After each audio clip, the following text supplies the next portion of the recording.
I'm Tyler Reed. I'm a senior political science major here at BVU. I voted a straight Democratic ticket this year because I think that, unlike the Republican Party, that we haven't lost the sense of American values of who we are. We haven't careened to one direction. If there's any hope of any moderation that unites people and that we can unite common goals among everybody in our country, the Democratic Party has still held on to that. I feel like the Republican Party has kind of careened to the right, and we've kind of lost interest. And as a result of that, Governor Romney has really done a lot of flip-flopping and really changes in his policy positions in order to appease different factions within the Republican Party. And as a result, I don't think we got to see who he was as a man or a candidate.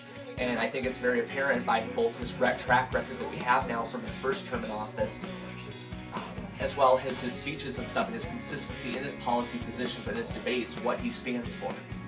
And I think that since we're going through a recovery, it's not only is it not time to switch the coach at halftime, it's not to put a different coach who we don't know what his game plan is to win the Super Bowl in at halftime. So I think it's very important that we get President Obama back in the White House, and that to all those people that made it their goal in both the U.S. House and the U.S. Senate to try to make him a one-term president, let's try to help them by the force of this election, move them towards let's getting something done in Washington and keeping America on the right track to the future. I'm Chase Worden, I'm a freshman.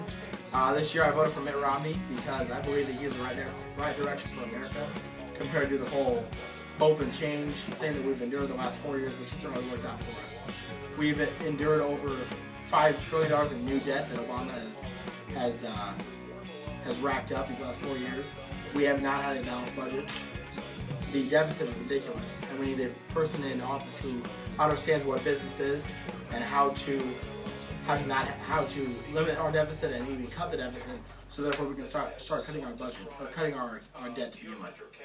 I do believe that the 99 weeks for unemployment is absolutely ridiculous. I believe we can cut that back to the 26 weeks it has been traditionally, and Mitt Romney believes that as well. I am pro-life, and so is Mitt Romney. President Obama is very pro-choice, and I don't agree with that.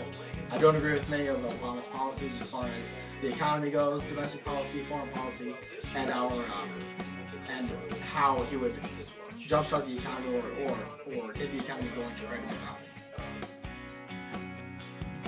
I'll start off. I think what the really important thing about this election is I was really happy to see how many individuals had plans to vote or express their opinion on Facebook or Twitter, and I would say that I think that's really important.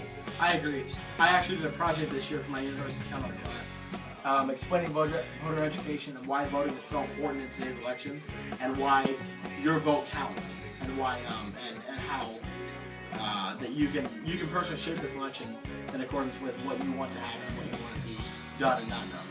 And I think one thing that I was really happy about that changed is the fact that a lot of people think of like your senators, your congresspersons, even your presidents, the big one, as your parents, your grandparents, but those are our face in Washington. That is our president, that is our representative, that is our senator. So I really think I've seen a change in this election so far of people realizing that.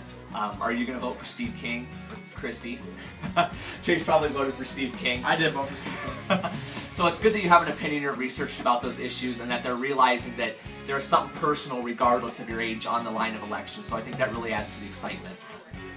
I agree. I think this year, because we do have such a heated congressional district race and also such a heated presidential race, that people are starting to realize that they can get their voice in Washington by using our elected representatives closer to us, closer to home, rather than so far away from, as far as the presidency goes. We can elect Steve King, and he can be our voice in Washington rather than Christie Hillside. And I would argue that like he was saying, that there's a difference in values and stuff like that, and I think it's whenever there's two people that's a close election, that's time for their people's records to be exposed and researched, and there's the resources to do that, and it gives people a choice, and I think choices are always good as that. So it's going to be an interesting night to see for sure. So polls close at 9 o'clock, so we got a little bit of time before we know for sure how this congressional races and some of the smaller races in Iowa have turned out. So it's definitely going to be interesting to see how it does. So it's pretty neck and neck up until tonight. So I agree completely. If you look at the last 10 years, just as far as this congressional race, Steve King has won the last 5 elections because the representatives get elected every 2 years. he has won the last 5 elections. This one's obviously the closest it's going to be because Christy Vilsack is the best candidate the Democrats have put into the race, and I'll even agree with that. It's definitely been the most competitive. Absolutely. I think people are really challenging their views in the mass as well as their views going forward, and I think that it's going to be close. And I think on a national scale, it's really going to have to be a test for the Tea Party. Christie really ran a real moderate campaign, and I think that'll definitely have appeals, but I also think that there'll be also some of the real conservative views will have a test too and see how they're receptive to, especially in our district and perhaps nationwide, so it should be an interesting night nonetheless. I agree completely, because the 4th District of Iowa, as you may know, is very conservative, and overall, it's more conservative than it is liberal, and that's why Steve King has won the last 10 years. So I think the fact that Christie has run a decently moderate campaign, she's appealing to more conservatives as well as liberals because she is on the Democratic ticket. She's trying to appeal to both sides of the table, if you want to say, and so therefore get both votes. So I'm Tyler Reed, and I'm wishing you a great election night. I'm Chase Ward, and I want to thank you for voting if you did, whether you voted for President Barack Obama or Governor Mitt Romney. It's good that you did your civic duty and voted. Go President Obama and go Christie Vilsack. Vote Mitt Romney, Paul Ryan, Steve King, every other Republican out there. Signing out. God bless.